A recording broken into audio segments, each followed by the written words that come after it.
So I don't know how much you guys have kept up with right-wing anti-Biden lore, but they got a lot of it. They got a lot of it going on over there. They have all their arguments down solid. It's all very insular. It's all very preaching to each other from within the same bubble. But, they have their talking points they go back to about how, the Biden crime family, here's how corrupt they are. Here's the nature of the bribery and who was involved and this person and that person and Tony Bobulinski or whatever their names. I don't know. Anyway, so news came out the other day that an FBI informant who was touted by Republicans about all the dirt he had on Joe Biden. Well, this guy was indicted for lying about Biden's involvement in a Ukrainian business.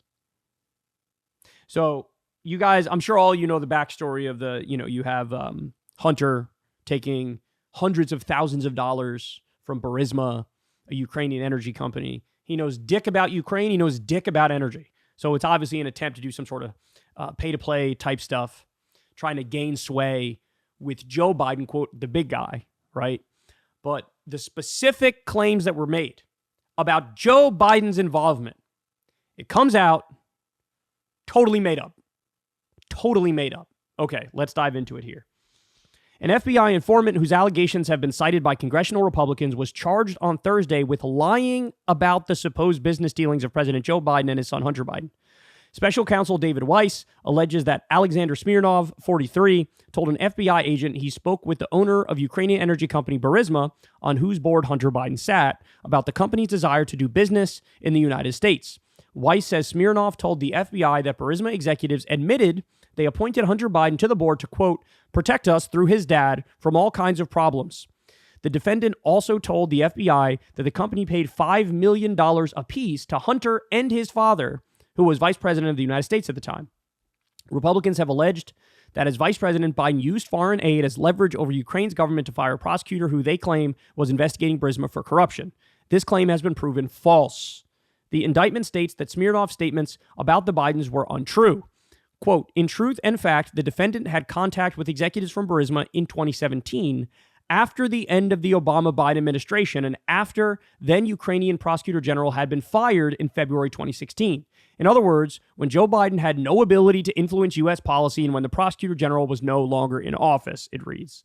Smirnov's claims had been touted as supposedly damning evidence against the Bidens, notably by Senator Chuck Grassley and Representative James Comer, the latter of whom has been investigating the Bidens for a year as chair of the House Oversight Committee. Weiss has been prosecuting Hunter Biden, who is facing 9 felony tax counts. The president's son has pleaded not guilty to all counts. So the Cliff Notes version of it is this. The guy who was trying to say, I got evidence, $5 million to Hunter, $5 million to Joe. That was the agreement. I have evidence to that effect. I'm blowing the whistle on it. That guy totally made it up. Turns out he's a Republican partisan hack. Totally made it up to try to play gotcha. So they had brought this dude up countless times. Oh, credible witness, given amazing testimony, unbelievable. Nobody doubts his authenticity, blah, blah, blah. And now that the whole thing blew up, and he was indicted for lying, Fox News suddenly quiet on Biden bribe story. They pushed relentlessly after source charged for lying.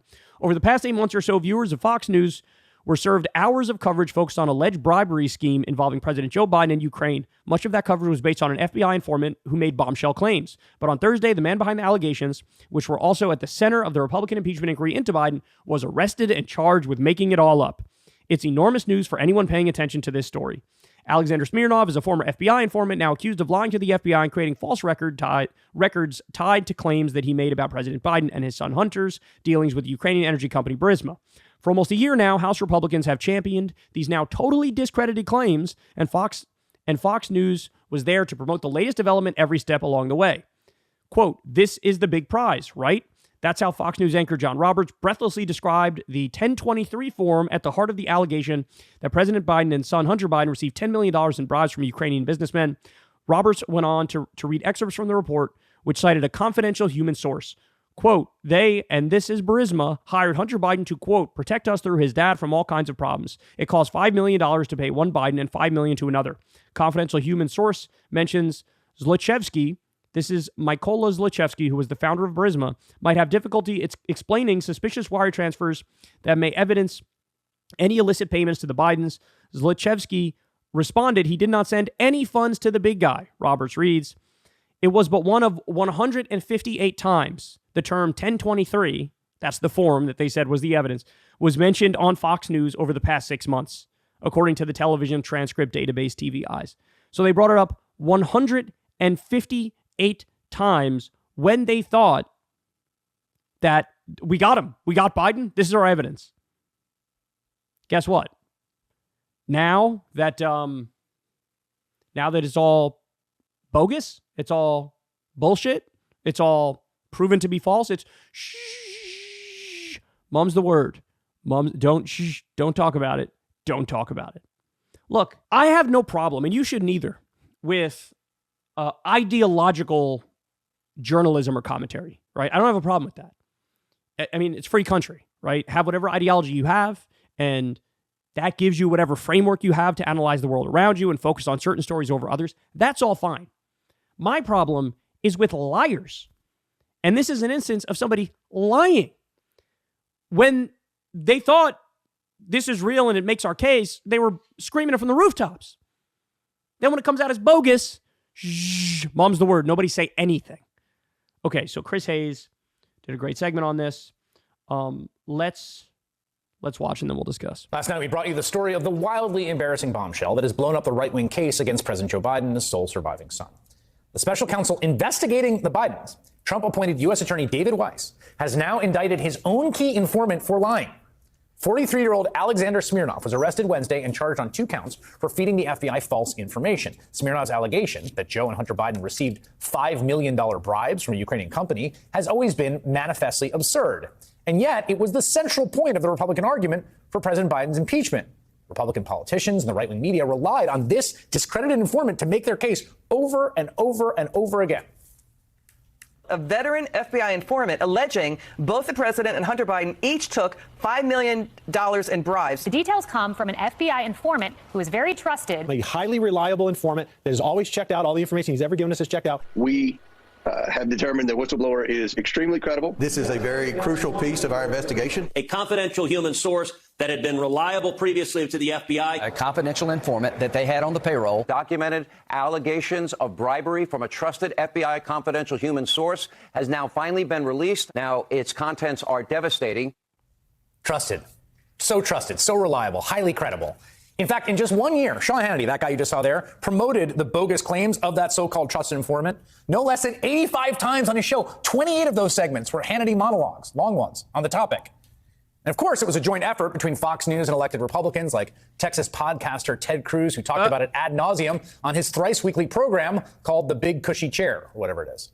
So you might think, given the fact that their entire case just fell apart in the most public and embarrassing way imaginable, that at least some of these people would feel they had to address it. Say if you were a Fox News broadcaster who had been repeating what you now know to be a lie to your audience for months. No, of course, they didn't even mention it. As of last night, at least. Fox News, take a look at what they were talking about last night when the story broke on Fox News. And welcome to Hannity. And today was an unmitigated disaster for Fulton County DA Fani Willis. Fanny lines blurred. Allowing a county DA to bring charges against a former U.S. president is absurd and destructive. Fanny and the lover boy in the hot seat. The Trump Georgia case falls apart. But remember, this isn't the Fanny and Loverboy scandal. It's a Biden scandal. We also have to remember that Joe Biden at this point is essentially a vegetable. Another knock on Joe Biden's leaky bucket of a brain. Obama and the CIA caught cooking the books. Brand new bombshells.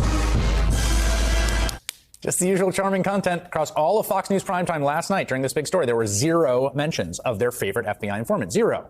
Now, I think tonight they might get to it once they've gotten their story straight. Break it to their audience. The person they've been relying on for over a year with this ludicrous claim wasn't telling the truth, has in fact been arrested for making it up. No, they won't. They won't. Because the narrative is more important than the reality. And before, oh my God, this fit the narrative so perfectly. It was beautiful. It tied everything together. It was the smoking gun. Well, guess what? Now that that's not the case, just move on. Just move on. Look, to be fair, this is not something that is unique to conservative Republicans. We saw this on the Democratic side, on your own network, Chris, when it came to Russiagate. The idea was Donald Trump is Vladimir Putin's puppet. He's doing his bidding, despite all the evidence to the contrary about a NATO buildup on Putin's border and axing the pipeline that Putin wanted and ExxonMobil wanted and all that stuff. They didn't look at the evidence at all. Then when the Mueller report came out, we're like, yes, we got Paul Manafort on corruption. We got General Flynn on corruption with like Turkey and a bunch of corruption going on. Yes, but none of it related to Russia. On MSNBC, they didn't have a come to Jesus moment where it's like, sorry, we were wrong all along. We were way out over our skis. We were pushing this notion that Trump was a Russian asset since the 1980s. Jonathan Chait famously pushed that out there, and MSNBC was responsible for, feeding into these narratives. They didn't do it either, right? So my point here is I don't care where you fall ideologically. I don't care where your partisan leanings are. You have to put the truth first. You have to do it. And none of these people do. None of them do. And you shouldn't take them seriously. They are paid propagandists. Fox News is an arm of the Republican Party and Donald Trump. MSNBC is an arm of the Democratic Party and Joe Biden. That's what it is. That's what it is. This just happens to be a specific example of just how many frauds there are over there on Fox News, which we already knew, but this really highlights it for you where there's no denying it now. Fox News is not a journalistic organization. Their purpose is to create an alternate reality for their viewers where they hear only what the conservative movement wants them to hear. We know that because they paid out the largest media defamation settlement in all of U.S. history to the tune of nearly $800 million for creating the alternate reality. The election was stolen from Donald Trump, and we know they knew that was false. That's right. That's another great point. That's right. They all knew it was bullshit. They were talking about it in emails and text messages and how crazy this all is. Then they'd go on air and bow to the mob. Don't respect that. Don't respect anybody who's not going to tell you uncomfortable truths. They saw the news about their number one informant yesterday. They just chose to ignore it. Yep. How embarrassing. And here I was thinking Sean Hannity always wants to set the record straight. Again, on the show, we always want to set the record straight. Sure you do, Sean. Sure you do. Oh, man. It's so embarrassing. It's so pathetic. And people who are in that media bubble, that right-wing media bubble, they're probably never even going to see or know that the guy who was tying together all of their conspiracies was just outed as a total liar. They're not going to know because it's protect the narrative at all costs. Now, by the way, just to be clear, don't get into it. This doesn't mean like, oh, Hunter Biden did nothing wrong. No, of course he did.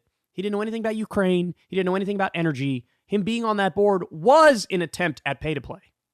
But the evidence that we're getting now seems to make clear, in no uncertain terms, it didn't actually get all the way to Joe because he didn't want to play along. He clearly views his son as, he loves him, right? He loves him. He cares for him. He'd do anything for him. But he does see him as sort of like a mess and a fuck up and an addict and like, yeah, whatever's going on with Hunter, yeah, I don't really want to be associated with it, right? That's clearly what's going on. That's what all of the evidence points to. That doesn't, acquit Joe for all of the standard corruption that he's involved in like every other DC politician in the country. The Wall Street corruption, the military-industrial complex corruption, all of that standard run-of-the-mill status quo corruption. Just as guilty as anybody else, if not more guilty than anybody else on that front. But the most important thing here is the specific facts matter. And their whole neat little theory got blown up in front of the world, and they won't even acknowledge it. That the person they were pumping out there is, oh my God, this is the end all be all. This is the truth. This is what's going to take down Joe. This is the impeachment smoking gun. Not true. Not true. And they won't own up to it. They'll just hide it. Hey, y'all, do me a favor and like and subscribe. It helps out big time in the algorithm. Click the bell as well for notifications when videos drop. And watch that video on screen right now. You know you want to.